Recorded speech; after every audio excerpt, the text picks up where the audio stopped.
Ya prinsipnya sih apa ya, percaya anak muda tuh punya potensi. Ya. Apa namanya, potensi bisa terkubur atau malah bisa tumbuh. Nah tergantung bagaimana kita mengkondisikan hidup kita gitu, men-treat hidup kita. Kalau hidup anak muda di-treat dengan benar, maka bisanya itu akan jadi potensi yang bertumbuh dan jadi sesuatu. Oke. Itu yang kami percaya. Artinya Om Iter lihat ini bahwa memang generasi muda itu punya potensi Pasti. dalam hidup mereka. Nah gini Om, berarti gini pertanyaannya, bagaimana seorang muda bisa tahu dia punya potensi apa dan bagaimana dia bisa menemukannya?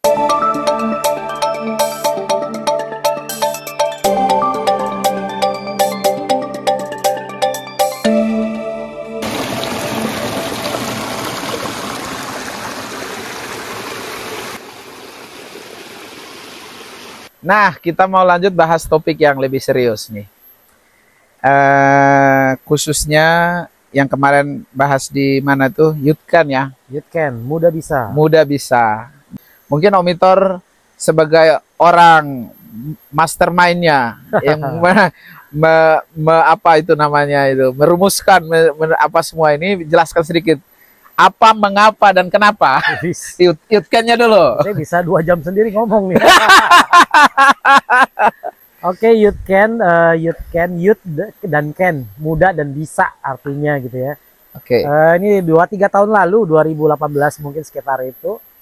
Wait ya, Om, wait. Aku berarti ini gelangnya nih, aku tunjukin nih. Ya. Kayak gini ya, aksesorisnya seperti ini. Ini harusnya di zoom aja nggak sih? Nih gini nih. Nanti difoto sendiri aja. Ya nanti difoto sendiri dah. Oke, gimana Om tuh? Ya 2-3 tahun lalu lah. Ya saya pikir pengen punya nih gerakan buat orang muda gitu. Kan kebetulan saya melayani di sebuah gereja lokal. Yes. Ya pengen mulai dari anak-anak muda kami, tetapi berpikirnya lebih keluar, nggak cuma kami aja.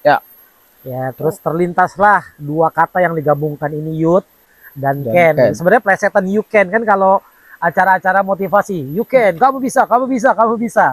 Kamunya itu kan you, ya ditambahin TH udah tinggal youth. Oh iya juga ya. Jadi itu plesetan you can, kamu bisa. Jadi youth dijadiin TH, youth can. Muda. Ya, kalau you aja kan jadi general ya. Dengan TH jadinya lebih spesifik anak muda ya. Dan kelihatannya secara listening tuh enak gitu, youth can gitu. Dan itulah yang kemudian berpikir pengen bikin acara buat anak muda yang temanya tuh spesifik. Siap. Ya prinsipnya sih apa ya, percaya anak muda tuh punya potensi. Ya. Anak muda tuh bisa kalau dia mau, kalau dia gigih, dan terutama sekali kalau dia hidup di dalam Tuhan.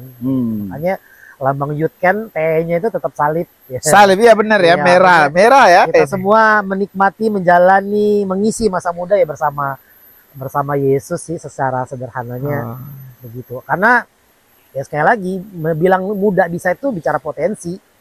Tapi namanya potensi bisa terkubur atau malah bisa tumbuh. Nah tergantung bagaimana kita mengkondisikan hidup kita gitu, men-treat hidup kita.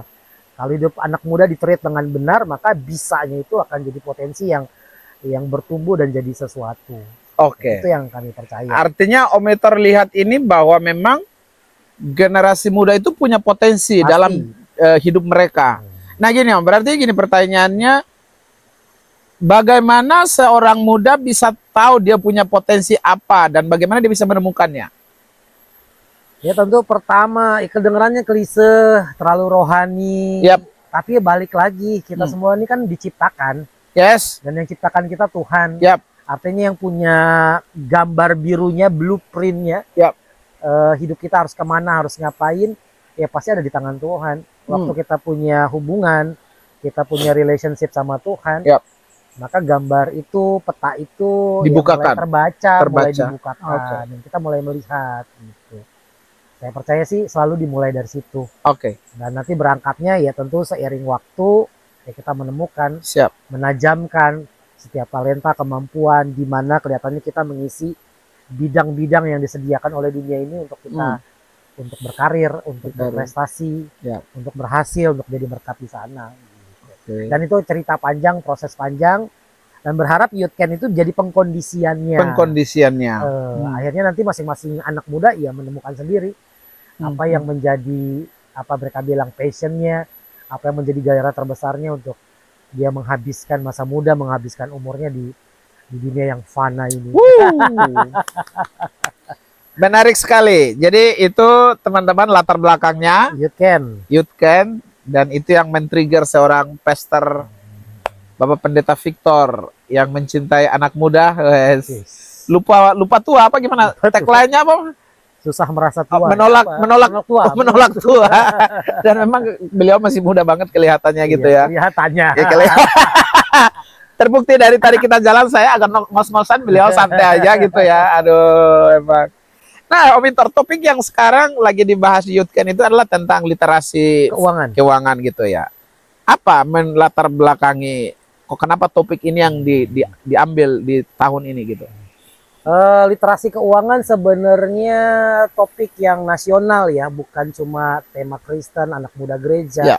Bahkan secara nasional sudah dikampanyekan anak muda Gen Z ini darurat literasi keuangan. Gitu. Artinya kemampuan mereka memahami pengelolaan keuangan gitu ya, fasilitas-fasilitas keuangan itu sangat rendah. Mereka nggak terpapar informasi yang cukup baik, benar tentang bagaimana mengelola keuangan, bagaimana bertanggung jawab tiap-tiap uang yang ada di tangan mereka gitu. Dan saya pikir kekristenan, Alkitab, ya firman Tuhan itu memberi banyak banget dasar. Ya, tentu bukan petunjuk akademis, petunjuk teknis, tentu tidak. Tapi secara prinsip, filosofi, ada banyak prinsip-prinsip keuangan yang bisa diangkat di Alkitab. Gitu. Dan itu sebabnya kita mencetuskan tahun ini untuk Youth Can temanya literasi keuangan. Literasi keuangan. Supaya ya generasi ini mulai melek lah secara keuangan. Ya, terutama juga kalau dibilang apa yang mendasari, ya ada banyak kejadian nyata orang-orang di sekitar kami ya terlibat pinjol, dan itu pinjol angka yang cukup besar, puluhan juta. Kaget anak muda ya baru awal kerja tapi terlilit yang berkali-kali lipat dari gaji yang dia terima tiap bulan. Berarti kan ada sesuatu yang salah, dan seringkali itu orang-orang di sekitar kita, anak-anak gereja juga, anak-anak Tuhan juga gitu. Artinya ya kita mulai serius gitu ya, jangan sampai orang-orang di sekitar kita terlihat melayani, terlihat beribadah, tapi kehidupan keuangannya kancur-ancuran. Padahal kayak kalau kita mau jujur ya, separuh persoalan hidup kita nih di uang. Jadi saya menyederhanakan, jangan sebuah persoalan hidup kita ya terkait juga dengan uang. Jadi kalau kita terampil di sini ya mudah-mudahan ya separuh masalah kita ditangani gitu ya. Jadi itulah yang melatar belakangi Om Victor untuk kemudian memutuskan untuk mengambil tema literasi keuangan ini ya. Iya, memang teman-teman, berdasarkan data dari OJK ya, termasuk yang kemarin dibahas juga, memang Indonesia darurat banget soal ini, judol, pinjol, apalagi tuh investasi bodong, terus gaya hidup yang konsumtif. Betapa kita senang banget belanja dan membeli, bukan memproduksi, bukan meng-create, kita senangnya konsumsi ya. Ya, betul. Jadi itu yang menjadi concern kita. Jadi jangan menganggap bahwa membahas money, uang di dalam gereja itu adalah duniawi. Betul. Justru di situ harus dianggap sebagai sesuatu yang rohani. Betul. Dan harus saya termasuk generasi yang terlambat sadar soal keuangan. Jujur aja. Saya dibesarkan dalam pola pikir ya pendeta sebaiknya berjaga jarak dengan uang gitu. Seolah-olah uang tuh di dimensi yang lain, kami dimensi yang jauh lebih suci. Jangan tangan kami dikotori oleh uang. Tapi itu juga salah, salah. Ada faktanya ya uang terlibat juga dalam pertumbuhan gereja, pelayanan, penginjilan, pengembangan gereja, semua event. Kalau nggak ada duit mau gimana? Gitu. Jadi saya pikir gereja, hamba Tuhan, ya makin kesini harus makin melek dengan literasi keuangan, fasilitas keuangan, karena sebenarnya ada banyak peluang, kesempatan di mana kita bisa mengolah keuangan gereja, pelayanan dengan lebih baik. Jadi jangan kesannya kalau pelayanan tuh kita proposal lagi, minta sana, minta sini. Karena ada banyak cara kreatif secara keuangan di mana gereja akhirnya atau pelayanan bisa mandiri membiayai keuangannya. Ya, jadi itu edukasi tentang keuangan yang diangkat dari Youth Can ini. Dan buat teman-teman yang ada di Batam, khususnya mereka yang usia 18 sampai 25 ya. Kita patokan ke situ untuk bisa join. Acaranya di Memang masih di gereja kami di Sungai Lekop, Batu Aji, Blok B nomor 1 Gereja GPPK Sekina. Setiap minggu terakhir ya kami mengundang 18 sampai 25 tahun untuk hadir. Pembicaranya beragam, jadi bahasnya bukan sisi teologi firman Tuhan saja, kami juga praktisi-praktisi, orang-orang yang terbukti hidupnya bisa kreatif secara keuangan, sehingga mereka hidupnya akhirnya sejahtera. Ya bisa dibilang financial freedom. Jadi ini tentu ini sekali lagi bukan ilmu yang kemudian diambil langsung bisa diterapkan, tapi setidaknya berharap ini jadi inspirasi, menjadi pencerahan awal, menjadi semangat, trigger untuk kemudian anak-anak muda ngulik lagi. Oh ternyata keuangan bisa begini ya. Ternyata uang ini bisa diolah begitu rupa buat masa depan, buat bisnis, buat usaha, atau buat keamanan hidup ya di masa pensiun nanti. Gitu. Artinya ada banyak hal tentang keuangan yang akan dibahas di sini. Kita akan 7 seri tahun ini, 7 seri di tiap minggu terakhir. Ya, nanti biasanya kami akan kampanye di Facebook, di Instagram. Kalau itu lewat di beranda teman-teman, silakan. Nanti bisa ada daftar link pendaftaran. Karena memang jujur aja kami nggak bisa terima banyak, kami hanya membatasi 60 peserta. 60 peserta ya. Tapi kalau ada gereja atau ada komunitas yang mau kerjasama dengan tema ini dengan Youth Channel, kita bersedia. Ya untuk entah untuk kita join, entah kita bikin di tempat mereka gitu ya, atau kami bantu memfasilitasi apa. Ya silakan, jangan ragu untuk kontak. Ya nanti kalau lihat YouTube ini juga boleh kontak di komen lah ya. Di komen. Oke, menarik sekali ya, itu seputar informasi tentang Youth Can ya. Jadi teman-teman boleh catat dan ikutin. Nah,